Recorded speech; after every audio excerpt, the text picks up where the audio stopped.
Hey gang, man time back here. Once again, it is in fact man time. I've got the forge lit. I have got a broken spring from the John Deere mower deck. The end of the spring, right about here, just broke right off. So this was kind of, well, exactly like this end. You can see here how it tapers down there, and then it's got that little cone-shaped piece on the hook that just broke clean off right there. So the epitome of man time, of course, is doing what we have to do and getting it done. So we've got the skills and the tools to do the things that we need to do to get the tasks that we need to get done, to get them done. So here we are. I wasn't expecting to fire up the forge on a 100-degree day, but here it is. I got my little coal-fired forge that I built. Had a little bowl from a piece of scrap at work, and had these old, about 2-inch round pipe for probably a drill pipe, and then found a hand crank blower and put it all together, and here we go. I got a really nice couple anvils here on the stump. This one's about a 200-pound Peter Wright. Beautiful, beautiful anvil. I had to repair the tops on both of them before I could start using them, but I guess that's part of the fun of being a man. You get to fix things and know how to do stuff. And so, anyways, I got some coal in the forge here. We'll wait till that heats up and get our spring in there. And hopefully be able to just drop this down in there. Once this is red hot, the plan is get the end of this red hot, and then pull it out of the fire, drop this down in there, come over to the anvil, set it down, and just start working it down into that cone shape. So we'll see if that pans out. If it doesn't, what did I waste? I wasted a little fuel, a little coal, and a little brawn, and whatever. We go and we buy a new one. But these John Deere springs are kind of hard to find. I don't think the part was available. This is actually a different part than what was originally on the mower, because the same thing happened to the original one. So here we are again. But yeah, I picked up blacksmithing since then, and why not use it to do something useful and fix a tool that I need to fix. So here we go.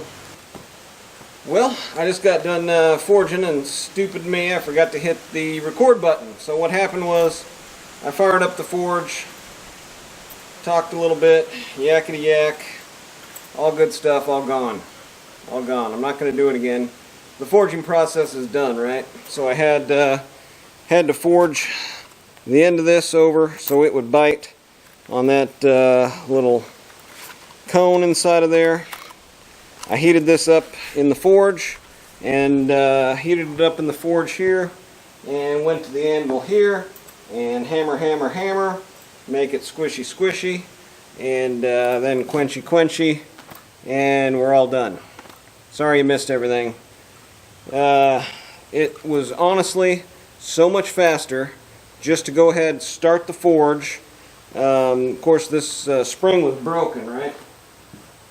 Here's the broken piece. It just broke right there, right where it starts to cone down, and so the belt was sitting inside of there, rubbing on the flywheel for a little bit till I realized the blades weren't turning, and shut her down after that. But the belt took a beating. But yeah, got this thing forged down. I wasn't planning on forging in 100-degree weather. I don't know if you can tell from the profuse amount of sweat coming down that it's a little warm here, especially with the nice warm coals there smoldering out. Pulled all of them off of the blower, and they'll die out. Put all my tools away already, but look at this. I got a spring, and it was so much faster than having to drive into town and try to find something at the local lawn and garden store that's going to fit a 1980 John Deere, saying, oh yeah, it needs to be about this size and have about this size hook on it, and what do you got? Okay, well, there's an upset guy at the counter going, well, we don't sell John Deere parts. Can you go to John Deere? No, I can't go to John Deere, man. It's, an hour in the wrong direction. Just get me a spring that fits, you know, just something close. This wasn't even original. It's longer than the original one. So, anyways, we'll get it back on the mower. We'll see if it works.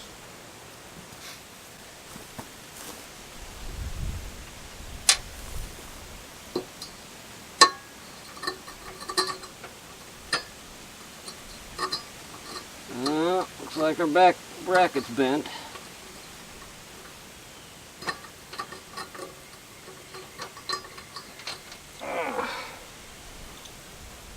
Yeah, what do you know? Bent our bracket. See if we can't get that straightened out. Alright, I think I got it close enough for horseshoes and hand grenades here.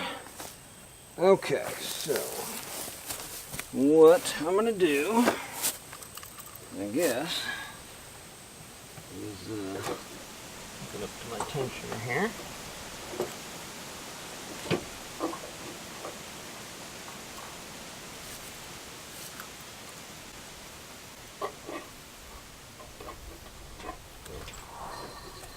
Right side of that. Yeah, when something like this happens, there's no telling how long this belt would have lasted had this not happened, so.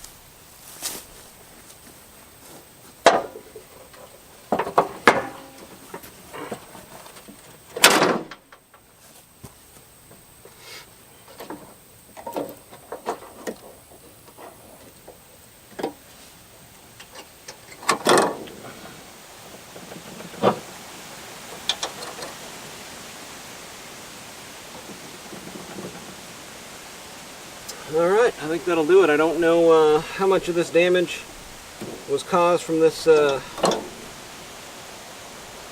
much was caused from the spring breaking or not.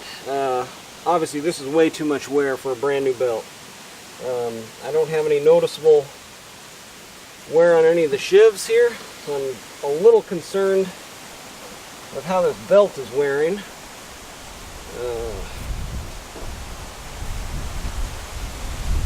But there's no telling. When you have a catastrophic failure like that, that thing falls away. This thing, you know, is able to come in and you lose tension like that. The belt was actually sucked up underneath of there and bent that metal tab. So to have that much pressure to actually squeeze through there, it must have maybe started riding on that before it finally, before I shut it off. I don't know.